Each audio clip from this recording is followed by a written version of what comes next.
Hello, y'all, and welcome back to Nowhere Profit. Hopefully, I don't get butchered this time. So I'm just gonna try the Raiders, which is basically a bunch of slavers, and and a new leader. See how this goes.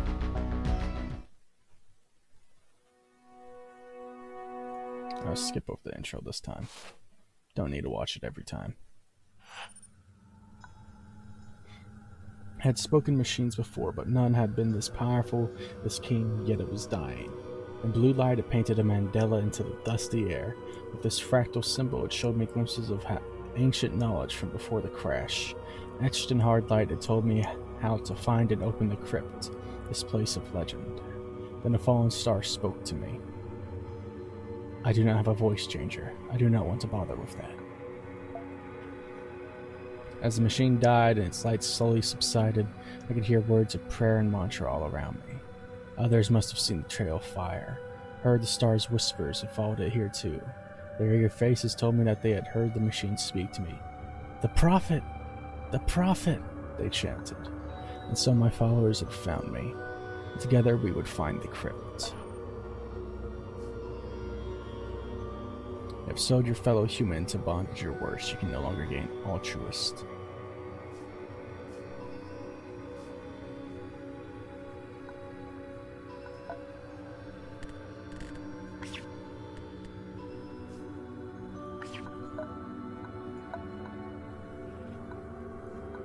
What's this? Remains of another convoy. I'll visit that.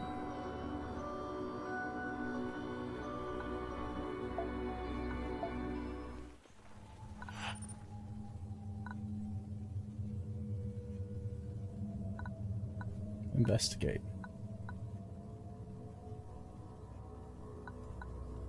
Approach. Right, I'm supposed to be reading this. Oops. We carefully inched our wagons closer to the fort, trying to maintain a peaceful impression. The heavily armed guards stepped up and asked us to state our identity and purpose. After some commotion behind the scenes, we were allowed to enter the settlement. Commander William, a plasma rifle, greeted us. Judging from her posture and attitude, she seemed to be a trained soldier. Recruiting the commander. We tried to talk the commander into joining us. Finally, she agreed, but only in exchange for a significant amount of food for the settlement. Except, she gave out the food to her people and then joined us. So whenever I play a leader card, it gets quite a bit more stronger. Let's go. Rest.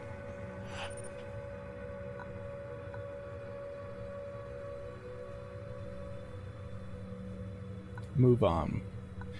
Our outriders spotted smoke in the distance. We arrived at a scene of carnage. A group of traders and their wagons had been attacked by hill tribe raiders, but managed to fend them off, albeit with heavy losses. They were in the middle of constructing a large pyre for at least a dozen bodies. If I'm a slaver, let's just move on. I'm not a good guy this time, I'm the bad guy. The sound of drums was rumbling in the distance, and we could smell the smoke of wood fires. We cautiously advanced and happened upon a large camp of blue devils. The mercs had gathered around a giant wooden pyre where they were burning the body of a decorated veteran. Join the ceremony. We sent a delegation over to pay our respects to the fallen. Blue-skinned merc told us about the deceased. He was a decorated veteran of many fights, a giant that had lived with the parasite for almost a decade, until he finally passed away from the very disease that made him an unstoppable killing machine. We watched in silence as his body was burned and his ashes were scattered. Move on. Good rewards, but well defended. I'm going to need food and hope. What seemed like a peaceful and quiet evening was interrupted by shots and gunfire, coming from the direction of our first wagon. We grabbed our weapons to prepare to confront the attackers. Fight. Forgot to put them in.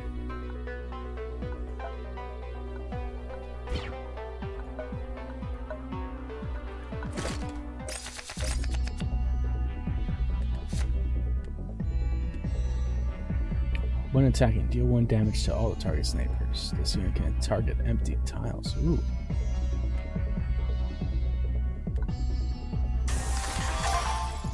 Nice.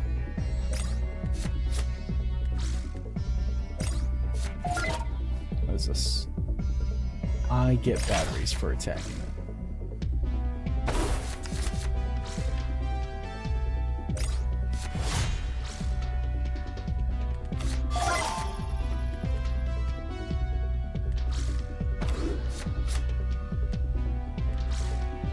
Draw 2.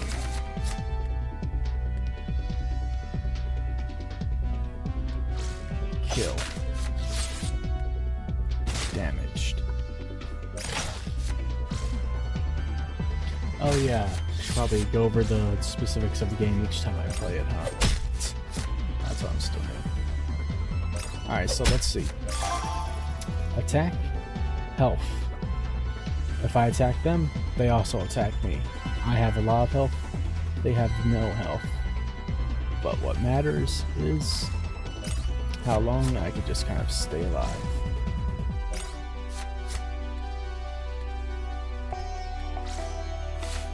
Push. Pull. Make him nice and strong.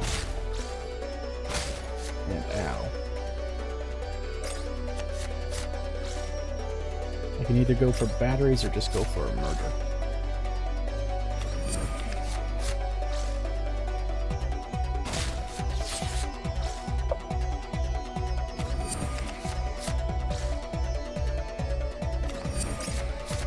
This guy's going to combo me to death.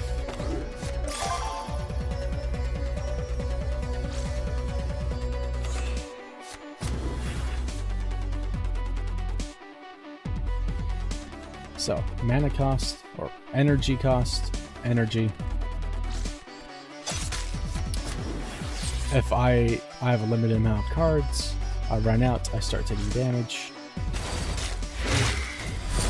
Every time a guy kills the leader, they get blessed and get bonus damage, and my damage stays on me permanently until I heal up at a rest stop. Real fun. Just off the road, we encountered 2 figures who sat in the dust. They held up empty bowls, their blank expressions and hollow cheeks indicating they were close to starvation. One of them was an old woman with tangled hair and cloudy eyes. The other, a young girl that was almost naked except for a few rags. I have no food for myself, sorry, please die. We had to look after our own, and there was simply enough food to share with dying beggars. English. We journeyed through green, grassy meadows that covered the land all the way to the horizon. Out of nowhere, a group of raiders sprang from their cover in the deep grass and started firing at us.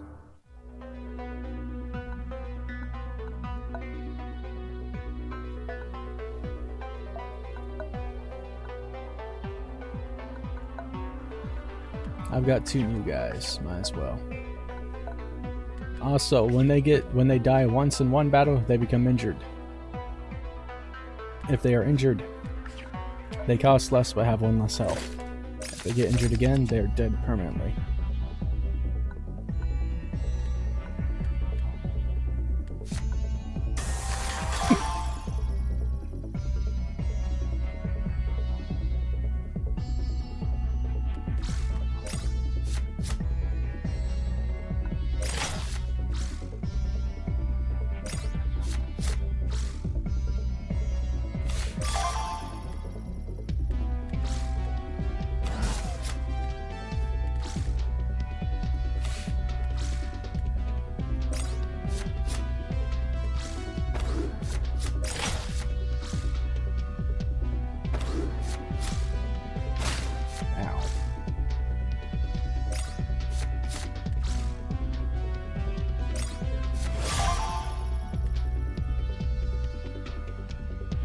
I don't think I'm going to survive for very long because I'm getting my ass handed to me here.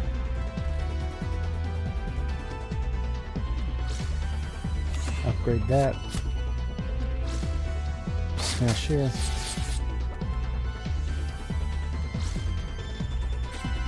Put this person down first. That attacks it. It dies. Every time it uses its special ability, the guy that used it dies. And might as well just attack him.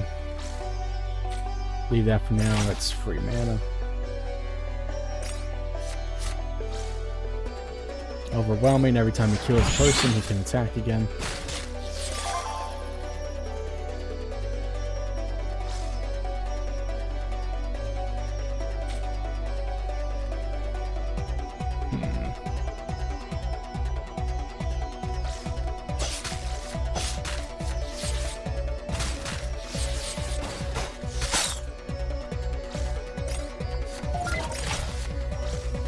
Deal 2 damage to both leaders. Ow.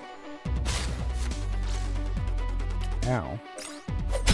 So I go from 30 health, and within 3 battles, or was it 2? I think it was only 2 battles, I nearly die. Let's go.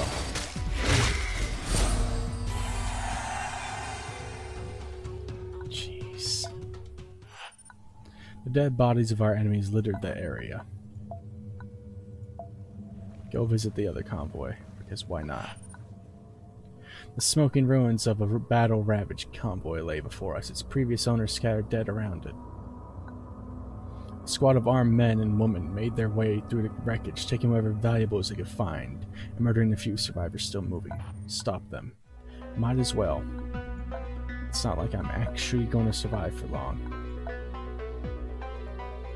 Because I'm getting my ass handed to me every step of the way now.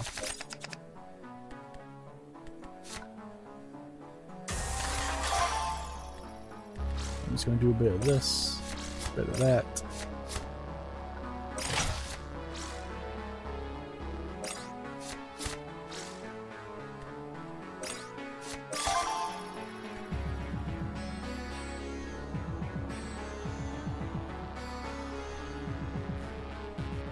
All shrews and points, can't get those. Equipment cache.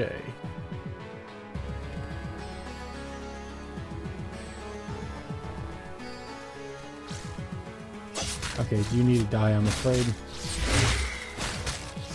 And now he's permadead. But he's saving me some health.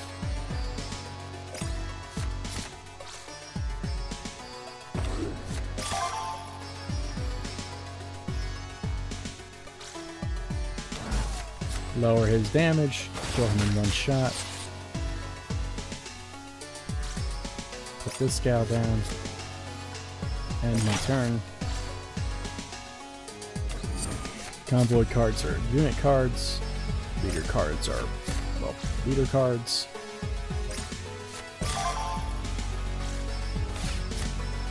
You can only attack if you're the first thing in the row, so he can't attack now.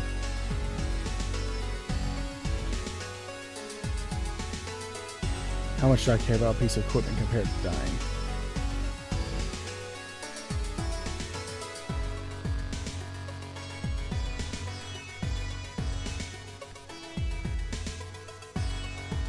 I care more about dying, to be honest. Equipment is stuff I can put on my leader. It's just a general mega stat boost. Kinda like that. The shattered survivors joined our band.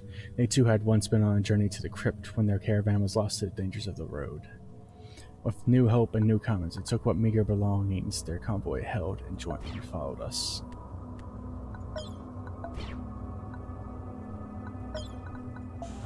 Move on.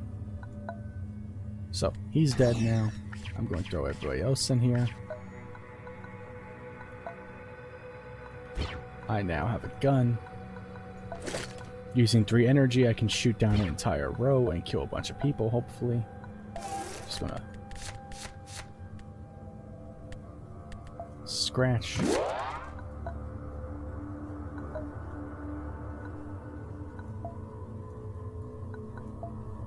Move over here.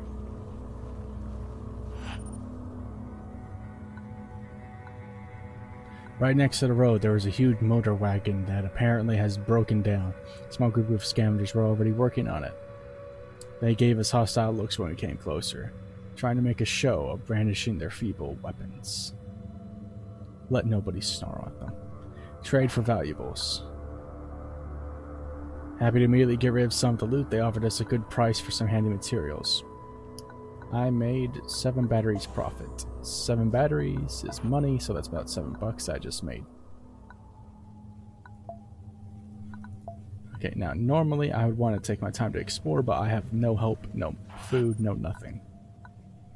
A little off the road, we spotted a creek with clear water and bordered by lush fields filled with berries. We took as much as we could carry. Rest. And defended by a lizard king when half of my group is nearly dead.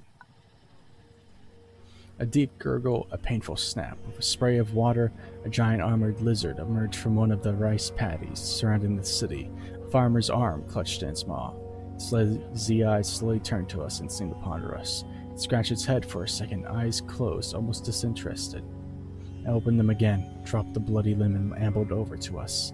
It looked like it had made up its mind and decided we were a morsel worth the trouble. Fight. Inspecting convoy. This gives my boys some hope. This gives me a free leader card, meaning I can put down a obstacle in the middle of the land.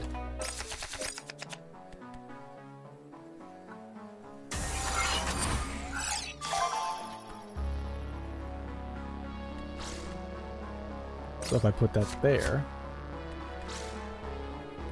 and put that there, put that there, put that there. Take damage from a follower if you have no armor. Destroy that follower. Once per turn, 3 uses left. Ew. So basically, once I start doing damage, it's just going to start killing me for free.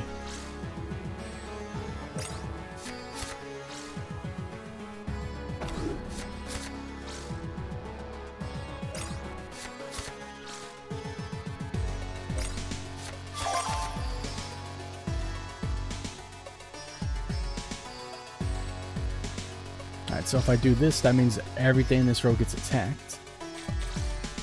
And it deals 3 damage to everybody, so board wipe all the way down.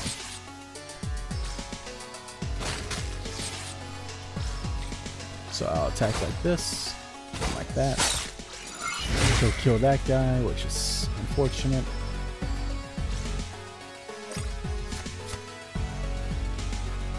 And I'll end my turn.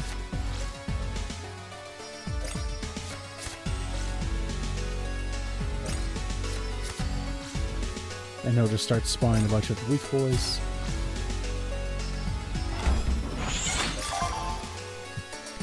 Oh hey, free scratches. Now they both died.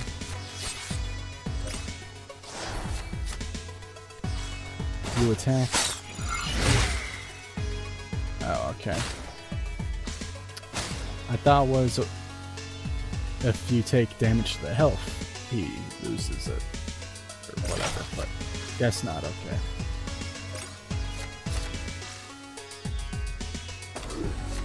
Poisonous, I think, means it kills anything, right?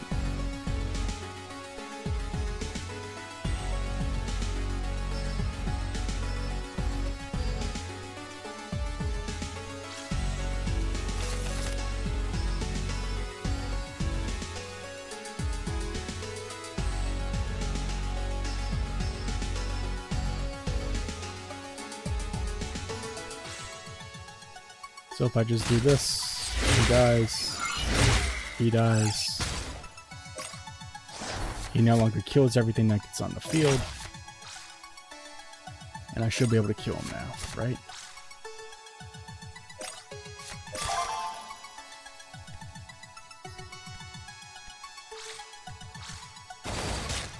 She gets healed, but I also lost like what?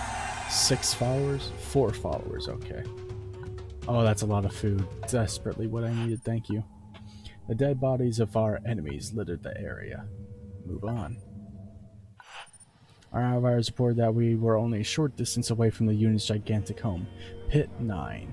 We passed a heavily fortified checkpoint where we were searched and briefly interrogated by officers of the Fist, the Union's soldiers and enforcers. And our path descended into the large valley, a broken landscape that looked like it had been devastated by giants with shovels. We made camp on the edge of the large terraces that were crawling with people, ancient rusty machinery, Huts, markets, chicken farms, and the remains of the pit's former structures. Looking around, there were several options of where to go from here. Okay, so after I do these, I'll call it into the episode because I figure I'll just do one at a time. Down in the center of the pit, there were several massive holes, each swarming with workers. These caverns led to the underground mining areas called the Works. There were a few checkpoints, but it was chaotic enough that we could easily sneak past. As for work, sneak in, or have arrows sneak me in. Trying to casually blend into the chaotic mass of mining workers turning up to their shifts, we simply walked past the guards. We hurried down into the gigantic networks of mine shafts and corridors, quickly made for one of the less busy tunnels to get away from the overseers. Our small band veered away from the main working areas, look for some easy scavenging in one of the side tunnels. We found a small stash of some unused mining gear. There were still a few useful parts of areas to scavenge. Then we snuck past the guards once again, but since we were covered in the mine's dust like everyone else, no one noticed. Nice. The slopes. We moved on from our camp to the main living quarters on the slopes, a gigantic motley of all housing constructions imaginable. Despite the chaotic appearance, life seemed to have some sort of order here. Sell food, hang out, recruit followers. Hang out. We strolled through the neighborhoods and chatted with some of the locals. They warned us about the barbarians up north and their vile slave caravans. No idea what you're warning us about. The Union considered itself the liberators of everyone oppressed. The gallows were a large entertainment district with the public execution area at its center. As we arrived, a group of young men, obviously not locals but pharaoh intruders, were being hanged for stealing. They soon dangled in the wind, large signs around their necks that stated their crimes. Hire help. A city as big and as busy as Pit 9 was sure to attract some muscle, so we went to look around. We found a mercenary with a grim band of guards for hire, drinking rowdily in the pub. Wow, they will cost one. Ow. The veteran and his crew signed with us, happy to have a new purpose. Not bad.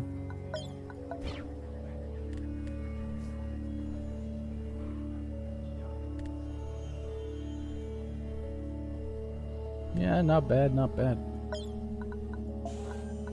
Leave.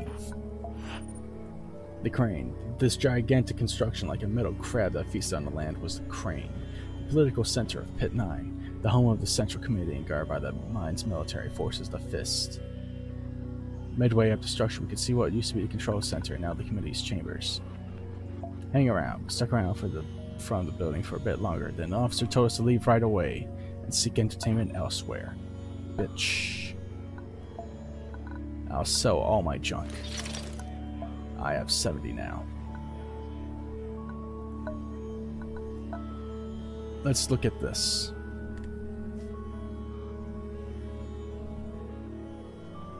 Reduce cost of a random convoy card in my hand by 1.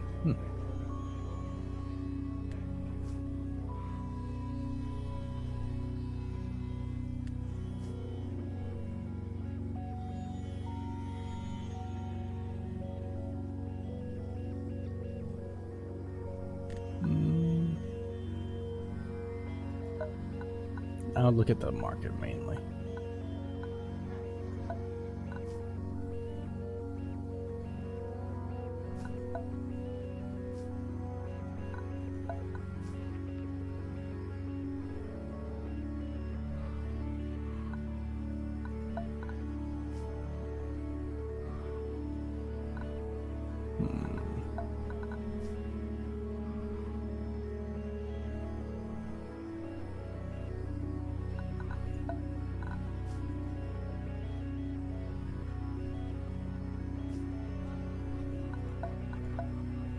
I'll buy this.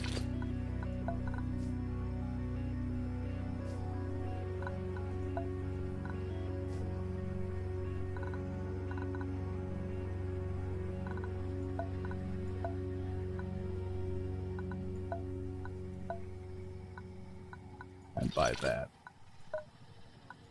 followers. Anybody cheap? I'll buy you.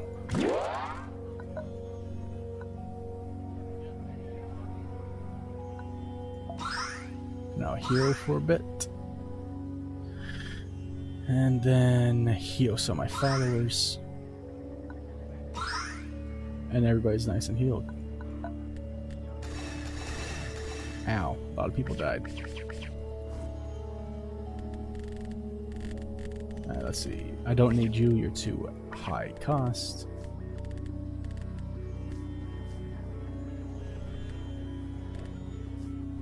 You do nothing.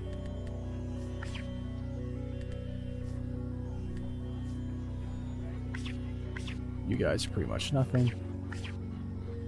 Okay, I'll call that an end for this episode. If you stayed this long, I hope you enjoyed. If you stayed this long, I hope you don't mind my voice. And if you stayed this long, I hope you had a good night, or a good evening, or a good whatever. And hopefully I'll see you again next time. Bye-bye.